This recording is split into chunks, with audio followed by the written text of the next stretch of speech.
Hi friends, back at it again. I've picked out another Easter book for us this week. This one's called The Easter Egg by Jan Brett. And if you remember, Jan Brett is the one who wrote our gingerbread man story and our mitten story. So she also has done an Easter egg story. All right, so we're going to take a peek at this one today. The Easter Egg by Jan Brett. Okay, here we go, friends. Cheer up, spring is here.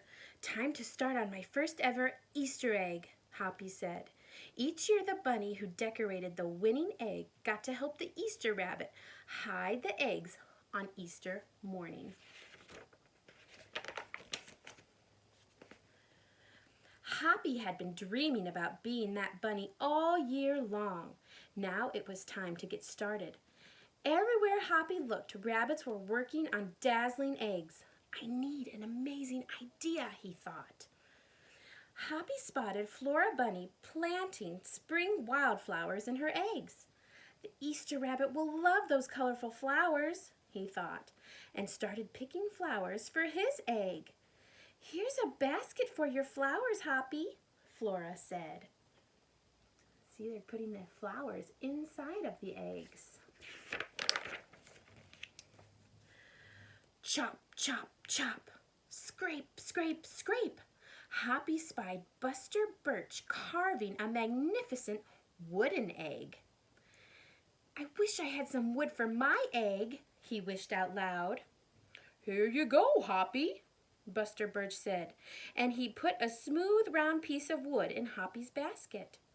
Thank you, Buster, Hoppy said. And if you take a peek, he's using the wooden egg, he's carving the decorations into his wooden egg. Hoppy was hopping along when the smell of sweetness led him out of the woods and straight to the chocolate egg that Aunt Sassafras was decorating with creamy frosting, squiggles, and bows. Hello, Hoppy, she said, and she put some chocolate squares in his basket. Hippity-hop, Hoppy exclaimed. I'll make the Easter rabbit a chocolate egg so sweet it will make his whiskers tingle.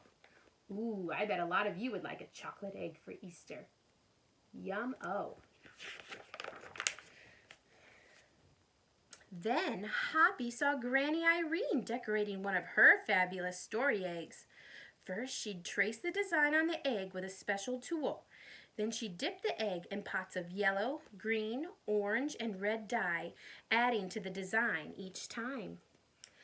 Hoppy couldn't believe his eyes.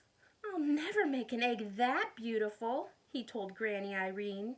She smiled. Oh, try, she said, giving him one of her special tools. Look at those intricate details on her eggs. Wow. Hoppy was hopping by Hans Vanderrabbit's garden when he spotted an extraordinary egg. Hans was painting a portrait of the Easter rabbit so real that he looked like he was alive. Remember, friends, a portrait is a drawing of someone. Fantastic, Hoppy exclaimed. Thank you, Hoppy, Hans said. Why don't you make a painting on your egg? He gave Hoppy pots of paint and a fine brush. See, he could draw the face of the Easter bunny on his eggs.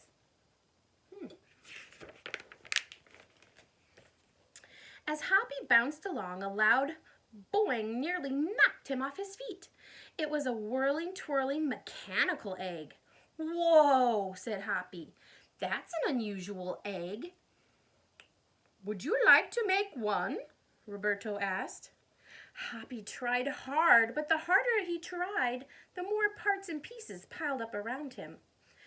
Thank you, Roberto, he sighed, but I think I better make the egg that is right for me. Do you see the robotic egg?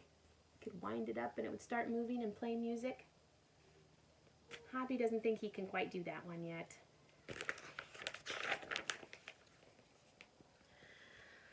Hoppy hopped back to the woods and laid down under a tall tree to think. Making a beautiful egg is harder than I imagined, he thought. I guess I don't have to win. I just want to make an egg that I'm proud of. He says, I don't have to win, but I do want to make something that I'm proud of, that I worked hard on. Suddenly, the woods rang with the squawking of birds, sounding an alarm. Mother Robin swooped down, calling loudly as if she couldn't decide where to go. Oh no!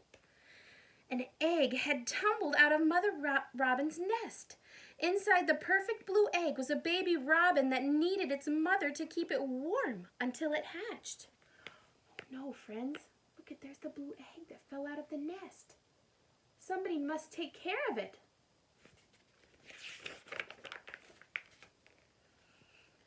Hoppy knew what he had to do. He sat down carefully and covered the blue egg with his soft, warm fur. See the egg down there? I'll take care of the egg the best that I can, he whispered. Relieved, Mother Robin chirped and settled down on her other 2 eggs. So she said, okay, I trust you. You keep watch over my egg and I'll go back to my nest with the rest of the babies.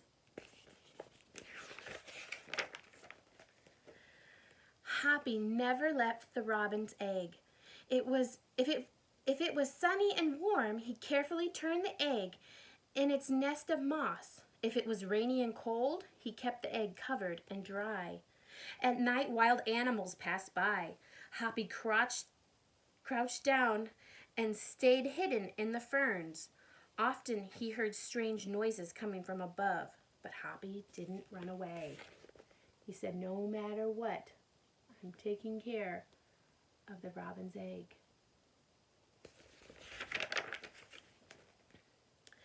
Every day the rabbits worked on their eggs. Tadpoles turned into frogs, buds swelled into leaves, and Easter came closer and closer.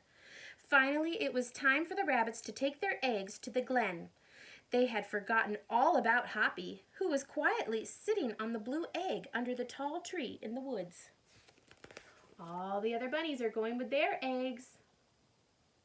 They forgot about Hoppy. He's still sitting on his blue robin's egg. Oops. Page is stuck. Oh, here we go. Oh, friends. Okay, here we go. Early the next morning, the rabbits waited for the Easter rabbit. Suddenly, a beautiful wagon rolled toward them out of the mist. Let's see what it's gonna be. Oh, wow, look at that. That's the Easter bunny's carriage. I'm going to move it so I can see a little bit. And stopped. The Easter bunny stepped down from the wagon and admired the decorated eggs one by one. You have brought me the most beautiful eggs in the world, but a very special one is not here, he told them. The rabbits were puzzled. Whose egg could it be? The bunny said, there's all these beautiful eggs, but one is not here. I wonder which egg he is talking about.